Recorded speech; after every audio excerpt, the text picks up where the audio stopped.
पण 1997ला मी फक्त BA होतो ज्यावेळेला मी IPS मध्ये सिलेक्शन झालं. BA इतिहास शिवाजी विद्यापीठ कोल्हापूर. आणि त्यानंतर मी सर्व्हिसमध्ये असताना MA एक्सटर्नल केलं. LLB लातूरला SP होतो, नांदेडला ऍडिशनल SP होतो, त्यावेळेला LLB कम्प्लीट केलं.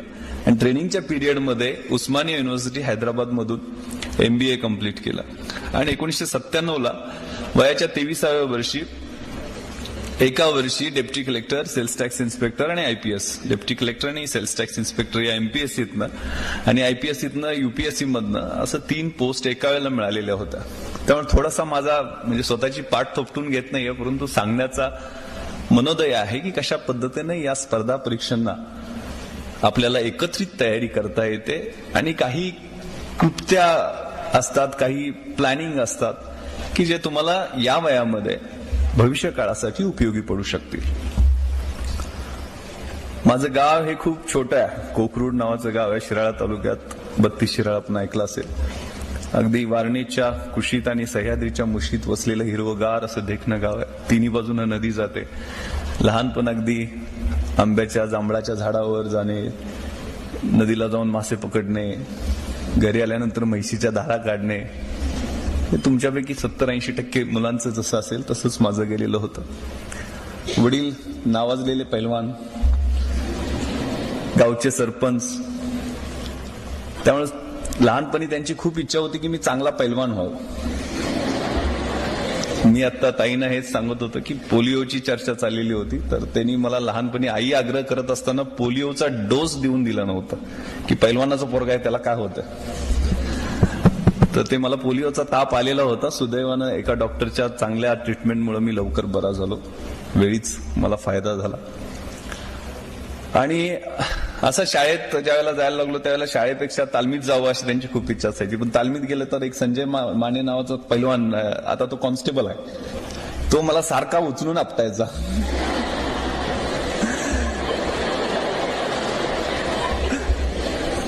धाक लावणे असा प्रकार म्हणतात. त्यामुळं माझं काही तालमीत चालायचं नाही. तर हे काय कामाचं नाही आहे, हे काय कुस्ती खेळू शकणार नाही, शाळेत जाऊ दे या ऍटिट्यूडनं मला शाळेत पाठवण्यात आलं.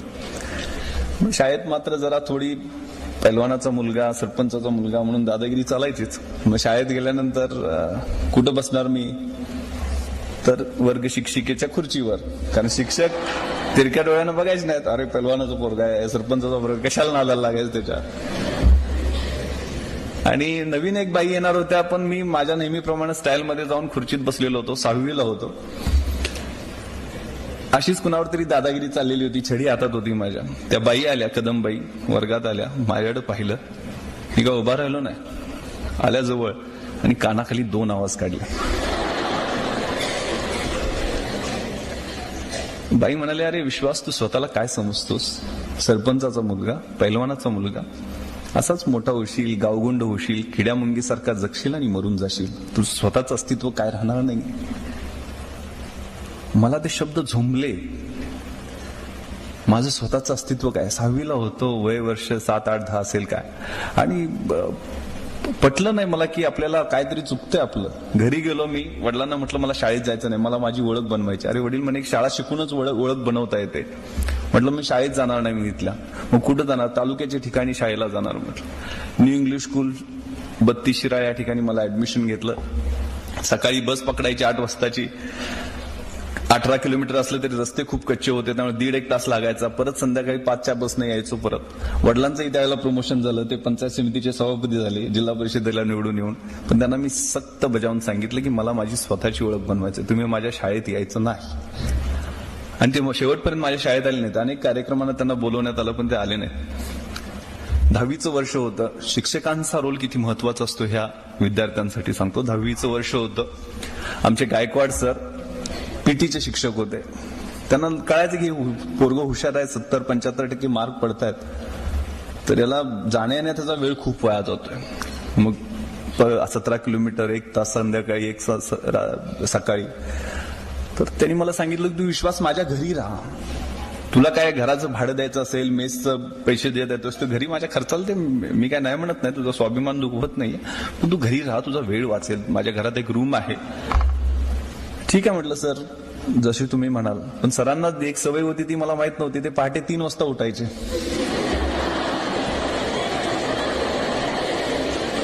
आणि व्यायाम करायचे, चांगले बॉडी बिल्डर. मग ते पहिल्याच दिवशी आले, माझा दरवाजा ठोकला, विश्वास उठ. सर म्हटलं 3 वाजले. 3 वाजता उठायचं आणि अभ्यास करायचा. तुला अभ्यासात पहिला नंबर मिळवायचा आहे. या कॉलेजमध्ये तुला 75% मिळवत असतील तर तुला 85-90% मार्क पाडायचे आहेत. आणि त्यांनी मला 3 वाजता उठवायला सुरुवात करायची. थंडीच्या दिवसात थंड पाण्याच्या नळाखाली बसवायचे. 3:30ला मला फ्रेश करून अभ्यासाला बसवायचे. 3:30 ते 8:30-9 पर्यंत माझा अभ्यास असा व्हायचा की जे काही वाचेल ते डायरेक्ट ब्रेन मध्ये जायचं. इतका चांगला अभ्यास झाला, कधी मी स्वप्नात सुद्धा विचार केला नव्हता एवढे मार्क, म्हणजे 88 साली 88% मार्क मिळवून मी तालुक्यात पहिला होतो.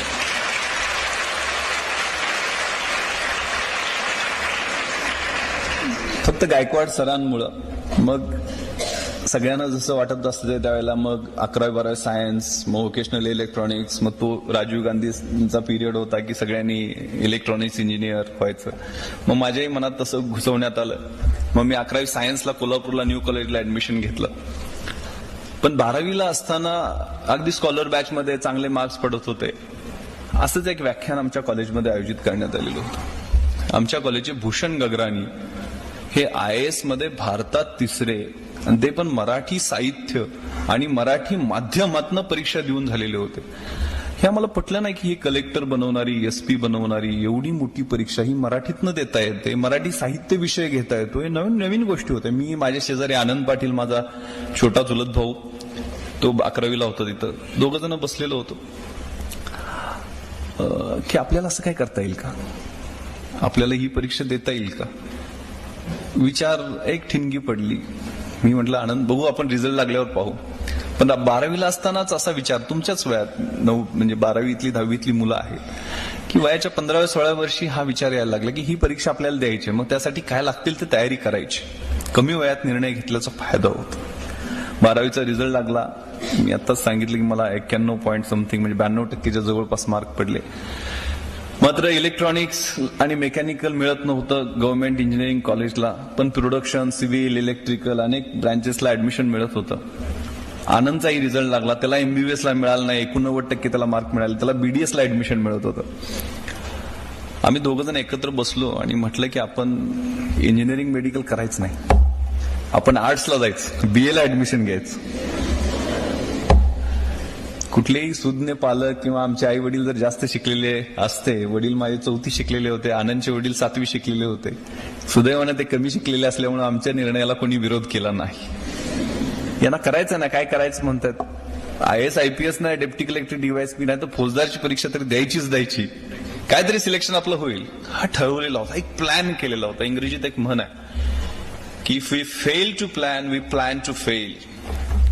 जर आयुष्याचा प्लॅन करायला आपण चुकलो ना तर पुढे जाऊन आपण खूप चुकणार असतो, यशस्वी होणार असतो.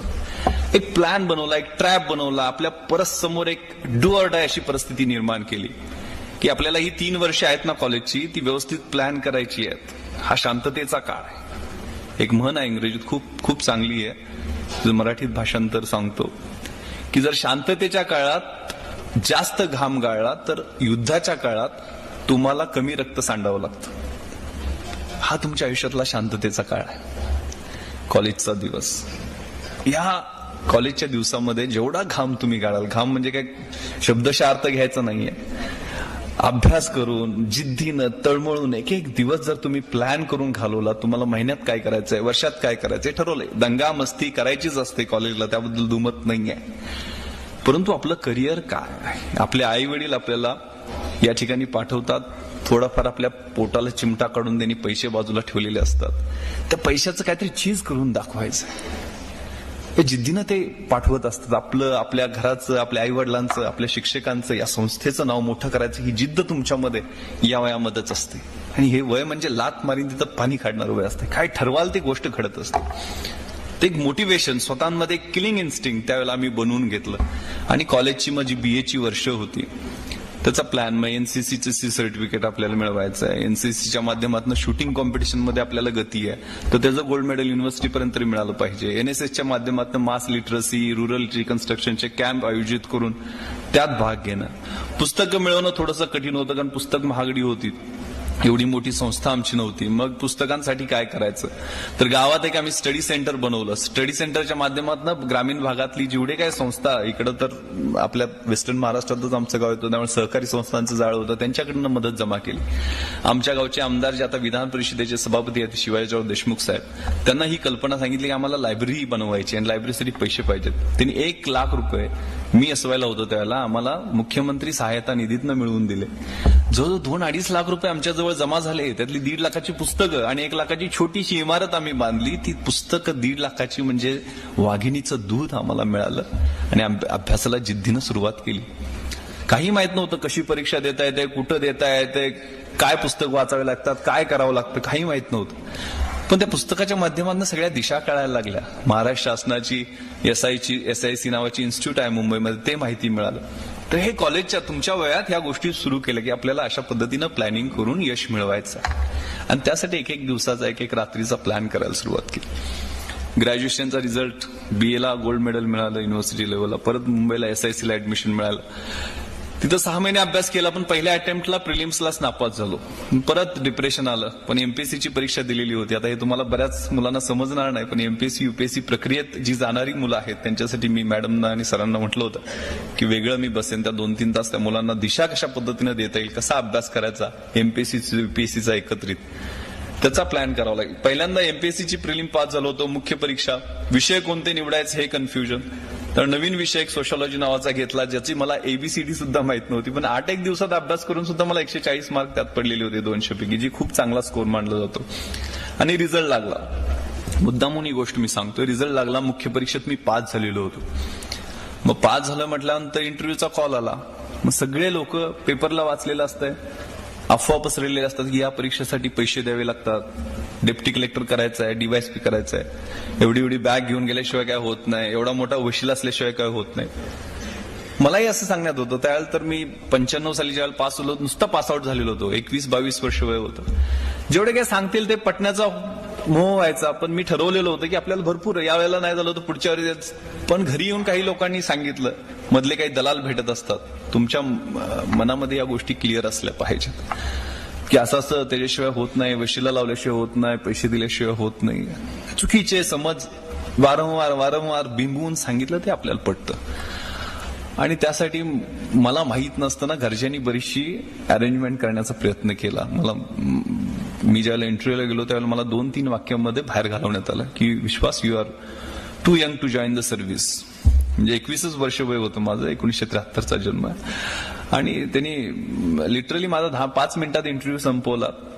मला रिटर्न एक्झामिनेशनला 530 मार्क होते, जे खूप चांगले होते. इंटरव्ह्यूला फक्त 70 मार्क दिले. 611ला शेवटची ओपनची पोस्ट मिळालेली होती. मला कुठलीही पोस्ट मिळाली नाही. Deputy collector, DYSP. Main pass झाल्यावर तर लोकांना गावाकडे अफवा पसरली, हे झाला साहेब झाला, डेप्टी कलेक्टर झाला, DYSP झाला, अशा अफवा पसरल्या. लोक माझ्याकडे भेटायला यायचे ग्रामीण भागात. अहो विश्वासराव, तुम्ही आता DYSP झाला, आमचं पोरगं तेवढं 12वी पास झाल्यावर का कॉन्स्टेबल भरती करायचंय. मी पण म्हणायचं हो, कारण त्या वेळात मी करतो ना म्हणे, आता सर्व्हिस जॉईन करणार. आणि ज्यावेळेला रिझल्ट लागला त्यावेळेला कुठलीच पोस्ट मिळाली नव्हती. चुकीच्या मार्गाने गेलेलो होतो, एकही पोस्ट मिळाली नव्हती. फ्रस्ट्रेशन आलेलं होतं. घरी आलो की ग्रामीण भागात कशी परिस्थिती आहे, ज्यावेळेला चांगलं असतं त्यावेळेला सगळेजण कौतुक करायला येतात आणि ज्यावेळेला वाईट होतं, अरे कसं काय झालं रे, येऊन भेटायला, जसे मैताला जातात ना भेटायला, तू तर पास होणार होता, काय झालं. आणि हा पिरियड असा असतो की अपयशामध्ये खूप जवळची लोक सुद्धा सोडून जातात, अगदी हृदयाच्या जवळची सुद्धा सोडून जातात, समजलेलं दिसत नाही.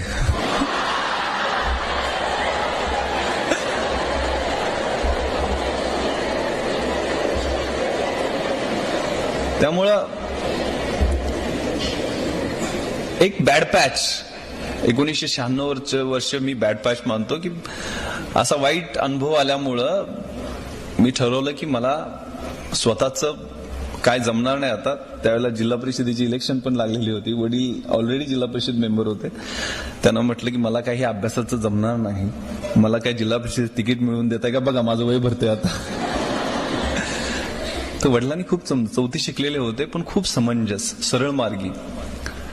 त्यांनी मला सांगितलं, विश्वास, तुला स्वतःचं तू आता म्हणतोयस ना, तर ही गोष्ट ब्लेसिंग इन डिस्गाइज, इष्टापत्ती म्हणून समज आणि जिद्दीला कामाला लाग. येणाऱ्या वर्षात अभ्यास कर, जर झालं नाही तर बघू ना, आपलं काय शेतीवाडी चांगली आपली, काय प्रॉब्लेम नाही. पण तुला नापास झालाय, तुझा अपमान झाला असं वाटतंय ना, तू अभ्यास कर. आणि 97ला मी अभ्यास करायला सुरुवात केली. माझ्याकडे डायरी आहे. माझी मुंबईला SICत मी ऑलरेडी होतो, त्यामुळे परत तिथं ऍडमिशन मला मिळाली नाही. राहण्याची सोय लवकर जवळ होत नव्हती. आंबिवली स्टेशन कल्याणच्या समोर आहे, कल्याणच्या पुढं जवळजवळ 80 किलोमीटर. त्या ठिकाणी आत्तेभाऊच्या फ्लॅटवर राहायची सोय झाली. तिथं मला गायकवाड सरांनी जी सवय लावलेली होती ना 10वीची, ती आठवली. तिथं मी 3ला उठायचो, 3:30ला मी 3:30ची ट्रेन पकडायचो आणि 5:30ला मी VT स्टेशनला पहिला माझ्या लायब्ररीत जाणारा मुलगा असायचो. सकाळपासून संध्याकाळपर्यंत 8:30 पर्यंत अभ्यास करायचो. एक जीन्स, एक गोलगळ्याचा टी-शर्ट, स्लीपर, दाढी वाढलेली, अशा पद्धतीनं तळमळीनं एक 8 महिने अभ्यास केला. 8-9 महिने. आणि त्यावेळेला मग MPSCतनंही deputy collector, sales tax inspector, PSI तिन्ही परीक्षा दिलेल्या होत्या, वेगवेगळ्या परीक्षा झालेल्या होत्या. 3-3-9 प्लस फिजिकल ते PSIची असते ती धरून 10 आणि IPSच्या प्रिलिम मेन्स इंटरव्ह्यू 3, म्हणजे 13 परीक्षा 8 महिन्याच्या काळात मी नॉनस्टॉप पास होत गेलो.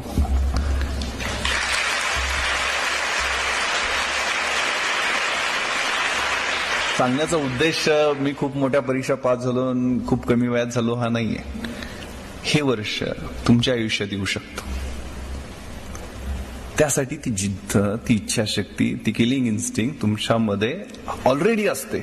बरीचशी माणसं आपल्यातलं पोटेन्शियल न कळता मरून जातात. खूप मोठं काहीतरी करू शकलेले असतात ते, पण ते न कळता मरून जातात. माझ्या अभ्यासाच्या डायरीवरती, अजूनही ती माझ्या गावाकडच्या लायब्ररीत डायरी आहे, पहिल्या पानावरती मी एक कविता लिहिलेली होती, मला खूप आवडलेली होती. द पोएम ऑफ ला मांचा, जपानी माणसांची कविता. To dream the impossible dream, जे अशक्य वाटते ते स्वप्न मला पाहायचं. टू फाईट द अनबिटेबल फो, ज्या शत्रूचा कोणी पराभव करू शकत नाहीये त्या शत्रूला मला हरवायचं आहे. To beer with unbearable sorrow, कुणालाही सहन होत नाही ते दुःख मला सहन करायचं आहे. To run where the brave dare not to go, ज्या ठिकाणी धाडशी माणसं जाण्याचं धाडस करत नाहीत त्या ठिकाणी जाऊन मला धावायचं आहे. To love the pure and chaste from afar, to right the unforgivable wrong, to try when your arms are too weary, ज्यावेळेला माझे भाऊ थकलेले आहेत, माझे पाय थकले आहेत, हात थकलेले आहेत, शरीर थकलंय, त्यावेळेला मला समोर एव्हरेस्ट दिसतंय, त्यावेळेला मला माझं एक एक पाऊल त्या एव्हरेस्टच्या दिशेनं टाकायचं आहे. To reach that unreachable star, तो स्टार मला गाठायचा आहे. This is my quest, to follow that star no matter how place, no matter how far. To fight for the right without questions, without pause, to be willing to march into the hell for heavenly cause. मला सत्यासाठी झगडायचं आहे, संघर्ष करायचा आहे, कुठलाही प्रश्न त्यासाठी विचारायचा नाही, कुठलाही थांबा घ्यायचा नाहीये. माझी नरकात जायची सुद्धा तयारी आहे, पण त्याला कारण स्वर्गीय असलं पाहिजे.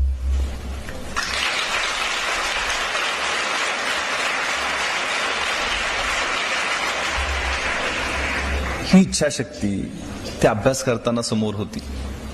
मी ज्यावेळेला इंटरव्ह्यूला गेलेलो होतो ना, त्यावेळेला मी, आनंद, माझ्याबरोबर जो चुलत भाऊ होता ना, तोही माझ्याबरोबर IAS मध्ये सिलेक्ट झाला. माझ्यावर त्याची रँक आली. तो आता शिवगंगा म्हणून तमिळनाडूमध्ये आहे, त्या ठिकाणी कलेक्टर म्हणून काम करतोय.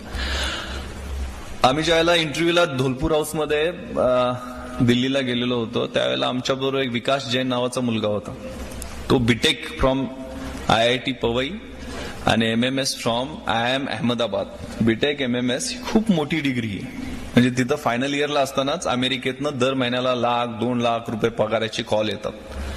तर एवढा हायली क्वालिफाईड होता. 2 वर्ष अमेरिकेत नोकरी करून आलेला होता. आमच्यावरच तो महाराष्ट्राला राहिला असल्यामुळं त्याची ओळख झालेली होती.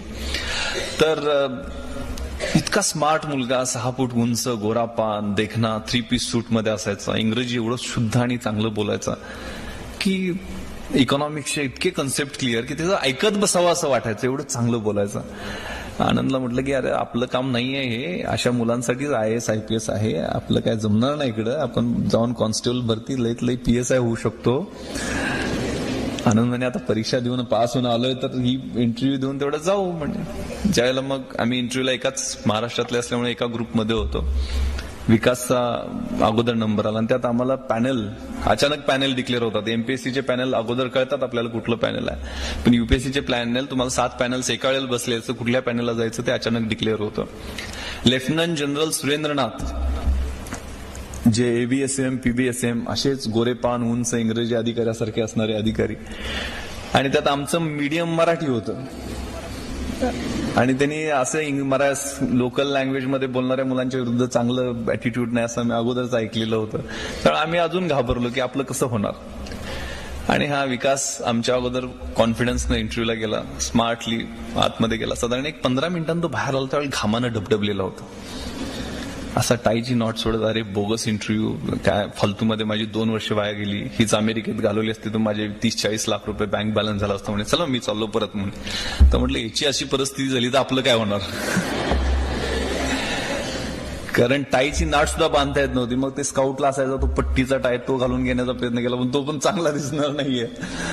इलॅस्टिकचा टाय असायचा ना शाळेत असताना, कारण ती नॉटच बांधता यायची नाही ना, ती गाठ असायची ती बांधता यायची नाही.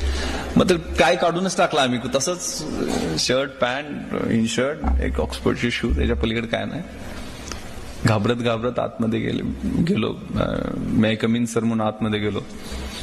तर ते इंटरव्ह्यूचं पॅनल असं असतं UPSCचं की घोड्याच्या नालाचा आकार असतं ना, तशा पद्धतीने सिटिंग अरेंजमेंट असते. मध्ये एक चेअर असते आणि त्याच्यावर तुम्ही दिसत, म्हणजे नख शिखान सोल टू क्राऊन तुम्ही त्या पॅनलला दिसत असता. कोपऱ्यात एक सायकोअनालिस्ट बसलेले असतात. तुम्ही खरं किती बोलताय, खोटं किती बोलताय आणि तुमचा कॉन्फिडन्स कसा आहे ते चेक करत असतात.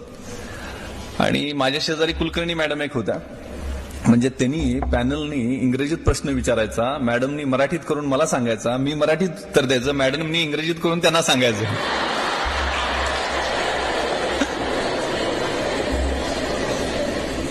अशी दळभद्री परिस्थिती.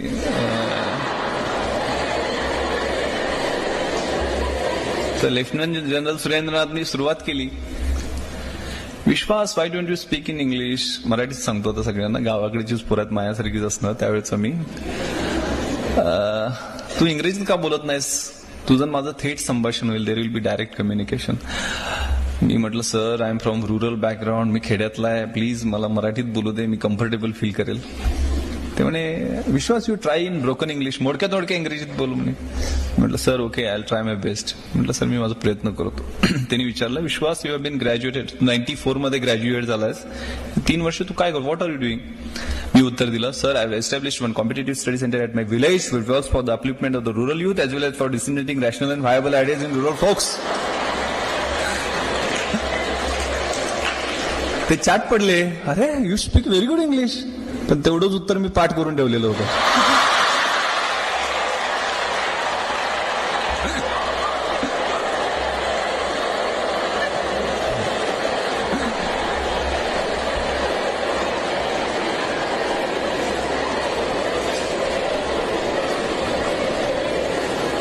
कारण ग्रॅज्युएट झाल्यानंतर 2-3 वर्ष काय करतो, सगळ्यांना प्रश्न विचारतात, मलाही विचारणार, मला माहित होतं, त्यामुळे पाठ करून ठेवलेलं होतं. त्यानंतर माझं खरं इंग्रजी बाहेर यायला लागलं. पुढचा प्रश्न काय होता, माझा मराठी साहित्य विषय होता आणि त्यांनी मला विचारलं की Vishwas you might have heard about Ghashiram Kotwal. Ghashiram Kotwal बद्दल ऐकलं असशील, वाय इट वॉज कंट्रोवर्सी, वादग्रस्त का झालेलं होतं. मी उत्तर दिलं sir Ghashiram Kotwal was drama written by Vijay Tendulkar and it was controversial because Nana Fadणवीस was shown as behind women person. आता त्यांना behind womenचा अर्थच कळेना.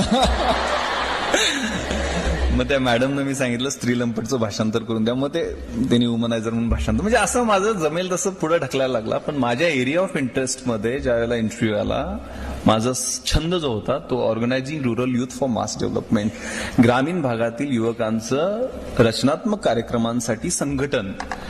आणि त्यासाठी मी सगळ्या गोष्टी खेड्यातल्या असल्यामुळं खेड्यातल्या गोष्टी स्वतः केलेल्या होत्या. मला ग्रामीण भागातले प्रश्न चांगल्या पद्धतीनं माहित होते, त्यामुळे जमेल तशी माझा UPSCतनं IPSचा इंटरव्ह्यू असो किंवा MPSCनं डेप्टी कलेक्टरचा असो, विक्रीकर निरीक्षकचा असो किंवा कुठलाही असो, मला पुढचे प्रश्न काय विचारणार हे माहीत असायचं.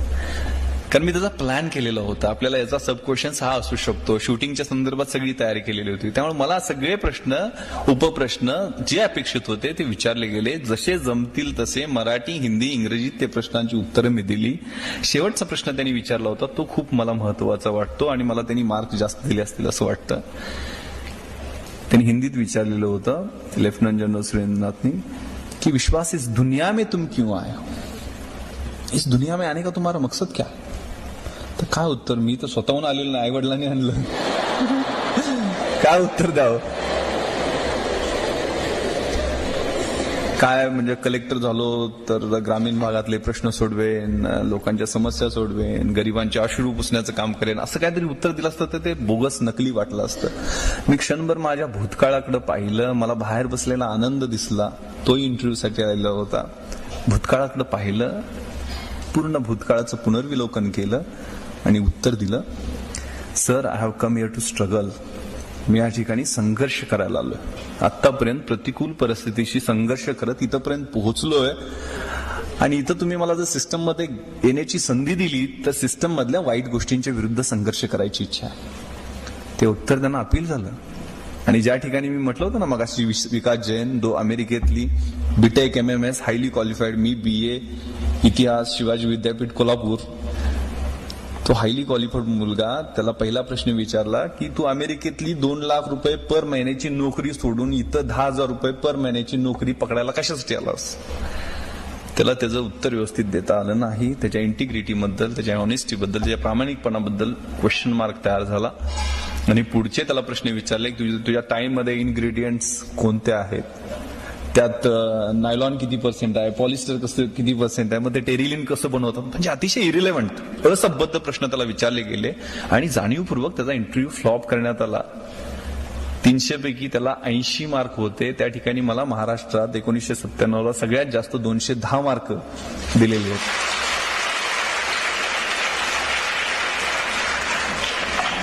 सांगण्याचा उद्देश एवढाच आहे की झाकली मूठ 1.25 लाखाची ठेवू नका. ओपन अप, बी पॉझिटिव्ह. आपल्यामध्ये असते ते, आपल्यामध्ये पोटेन्शियल असतं. एका अणूमध्ये जर विश्व उद्ध्वस्त करण्याची शक्ती असेल तर आपल्याला 2 हात, 2 पाय, 2 डोळे, सगळं चांगलं फिट शरीर दिलेलं आहे. अभ्यास करून कुणाच्या अंगाला भोकं पडलेत किंवा कोण मेलाय असं मी काय ऐकलेलं नाहीये. ही संधी आहे. जसं जमेल तसं प्रामाणिकपणे सांगत गेलो आणि यश मिळत गेलं. त्यामुळं हा वेळ आहे ना, हा खूप महत्वाचा आहे. तुमच्या आयुष्यातला कन्स्ट्रक्टिव्ह पिरियड आहे. मात्र इथं वळणही वेगळं लागू शकतं. या वयात अनेक काय म्हणतात ते 16 वर्ष धोक्याचं, आपण चुकीच्या मार्गालाही जाऊ शकतो. एखादी चमकणारी गोष्ट असते, चकाकणारी गोष्ट असते, आपल्याला वाटतं ते सोनं आहे. आपण जवळ जातो, त्याला हात लावतो, ती काच असते. कधीतरी ती काच लागते हाताला, जखम होते, त्याची जखमेची मोठी जखम होते, चिघळते, तिचं गँग्रीन होतं ना, आयुष्य कधी उद्ध्वस्त होतं कळत सुद्धा नाही. थोडस सावधान. अगदी काय सदासेवी अरण्य तारुण्य काळी करण्याची आवश्यकता नाहीये. थोडं आपल्याला ज्यासाठी पाठवलेलं आहे घरून, आपले शिक्षक आपल्याची जे अपेक्षा करतायत त्यासाठी वेळ दिला पाहिजे, त्यासाठी प्लॅन केला पाहिजे. एक चांगला शेर मला SMS वरती पाठवलेला होता कुणीतरी परवा, खूप चांगला, कि मंजिलें उन्हीं को मिलती है जिनके सपनों में जान होती है, यूं ही पंख होने से कुछ भी नहीं होता, हौसलों से उड़ान होती है.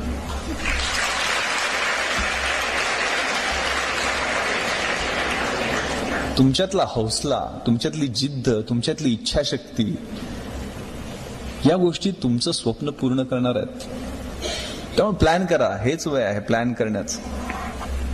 एक खूप चांगलं इंग्रजीत शब्द होते वेळेच्या महत्वाबद्दल, की to realise value of 1 year, ask the student who has failed in his exam. 1 वर्षाचं महत्व तुम्हाला ओळखायचं असेल तर वार्षिक परीक्षेत नापास झालेल्या मुलाला विचारा. मराठीत सांगतो ते. एक महिन्याचं जर तुम्हाला महत्व विचारायचं असेल, जाणून घ्यायचं असेल, तर अशा आईला विचारा जिनं 8व्या महिन्यात आपल्या बाळाला जन्म दिला. 1 आठवड्याचं जर महत्व तुम्हाला जाणून घ्यायचं असेल तर साप्ताहिक निघतं ना, त्याच्या संपादकाला विचारा. एका दिवसाचं महत्व तुम्हाला जाणून घ्यायचं असेल तर रोजंदारीवर कामाला जाणाऱ्या रोजगार करणाऱ्या कामगाराला विचारा, ज्याची घरात 6 मुलं जेवण्यासाठी वाट पाहत असतात. 1 तासाचं महत्व तुम्हाला थोड्या दिवसानं कळेल, किंवा काही जणांना आत्ताही कळलेलं असेल.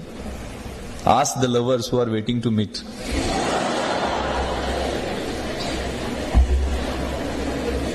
एक मिनिटाचं महत्व तुम्हाला जाणून घ्यायचं असेल तर ज्याची ट्रेन चुकली आहे अशा माणसाला विचारा.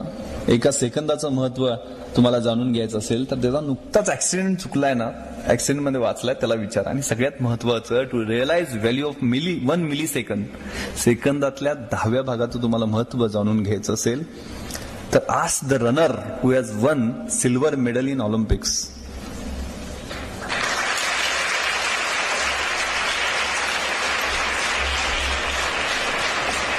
त्यामुळे वेळेचं नियोजन याला खूप महत्व आहे.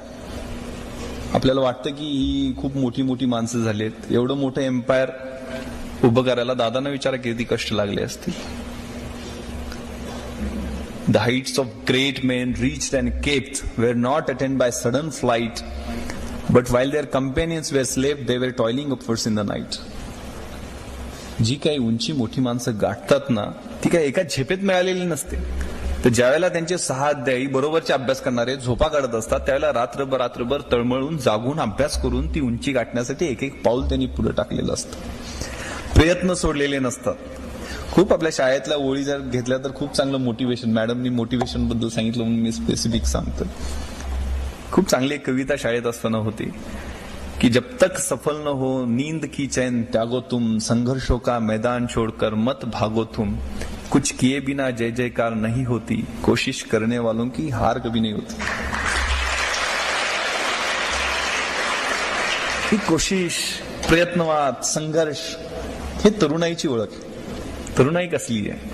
भगतसिंग, राजगुरू, सुखदेव, अशफाकुल्ला खान यांनी सुद्धा दंगा केला होता ना, त्यांची तरुणाई होती. रंग दे बसंती पाहिला असेल. न इज्जत दे, न अजमत दे, न सूरत दे, न सीरत दे, मेरे वतन के वास्ते या रब मुझे मरने की सिर्फ हिम्मत दे. कशी इच्छाशक्ती असायची, काय आरजू असाय. आरजू कुछ भी नहीं है, आरजू बस यही है, रख दे कोई खा के वतन मेरे कफन में. माझ्या कफनामध्ये या देशाची एक मूठभर मिट्टी ठेवावी अशी आरजू असणारे भगतसिंग फासावर जाताना आईला म्हणतात की मनी धीर धरी शोक आवरी जननी भेटेन 9 महिन्यांनी. तू शोक आवर, मी फासावर चाललोय ना, पण पुन्हा तुझ्या पोटामध्ये 9 महिन्यांनी जन्म घेणार आहे. तू शोक आवर, धीर धर. अशी इच्छाशक्ती असणारी आमची आदर्श मंडळी, यांचे आदर्श समोर ठेवायचे, यांचे रोल मॉडेल्स म्हणून पुढे घ्यायचे. मी परवाच एक सर्वे वाचत होतो. आजकालची आपली मुलं आपलं कॉलेजचं शिक्षण पूर्ण होईल तोपर्यंत 20,000 तास टीव्ही पाहतात. 20,000 तासामध्ये 15,000 खुनाचे सीन, मर्डरचे सीन, 12,000 रेपचे सीन आणि 1,00,000 अश्लील जाहिराती पाहतात. त्यांच्या पुढे किती आईबापांनी शिक्षकांनी बोंब मारून सांगण्याचा प्रयत्न केला तर कसा फरक पडणार, असा एक सर्वे आला होता. आणि त्यात असं म्हटलेलं होतं की आजचे प्रश्न शाळेचे तास चुकवणे, शाळेमध्ये टिवल्या बावल्या करणे, विमान फेकणे अशा पद्धतीचे आहेत. म्हणजे शाळेतले प्रश्न, बंक करणे क्लासेस. पण उद्या जाऊन हे प्रश्न, शाळेतले प्रश्न, कॉलेजचे प्रश्न, हे गर्भपात, एड्स, चाकू सुऱ्यांचा वापर अशा पद्धतीचे भयानक होऊ शकतात. तर वेळीच आपल्याला सावध व्हायला नको का? विचार करण्याची बरेच आपली संस्कृती सांगते, यत्र नार्यस्तु पूजन्ते रमन्ते तत्र देवता. ज्या ठिकाणी नारीची पूजा होते त्या ठिकाणी देवता वास्तव्य करतात, आणि ज्या ठिकाणी होत नाही तिथं त्राफला क्रिया, कुठलीही क्रिया यशस्वी होत नाहीये. म्हणून पूजा करायची आहे. पूजा एवढ्यासाठी करायची की प्रजननार्थ महाभागा या स्त्रिया ज्या आहेत त्या आपलं प्रजनन करतात, आपली पिढी वाढवतात, म्हणून त्यांची पूजा करायची आहे. तर म्हणजे संस्कृती आपण मोठ्या गप्पा मारल्या तरी फॅक्ट बघितला तर विजय देवरायच्या राजाला 4,000 बायका होत्याच ना. एका वेळेला 4,000 बायका सती गेल्या. तर मला समजत नाही एक राजा 4,000 किती दिवस होतात आयुष्यातले.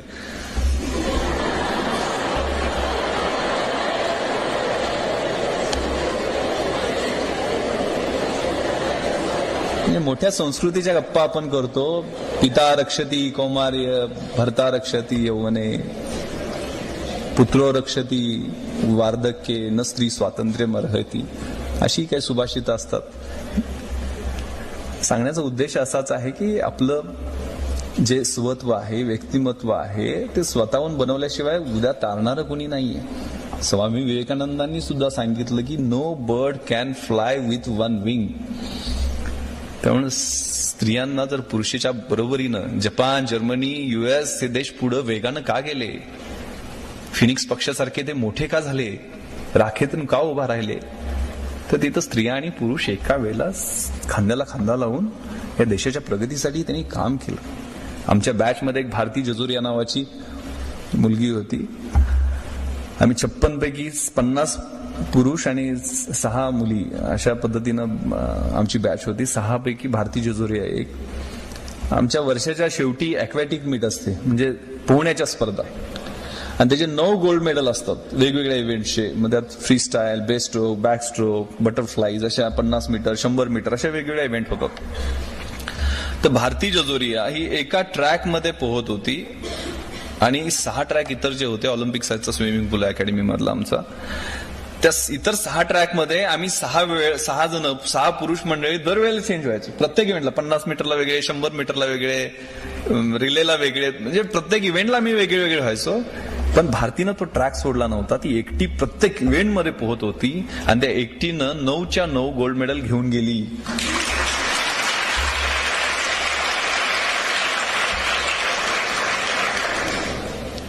इंदिरा गांधींच्या बद्दल पण म्हटलं होतं ना की she is the only man in the Lok Sabha.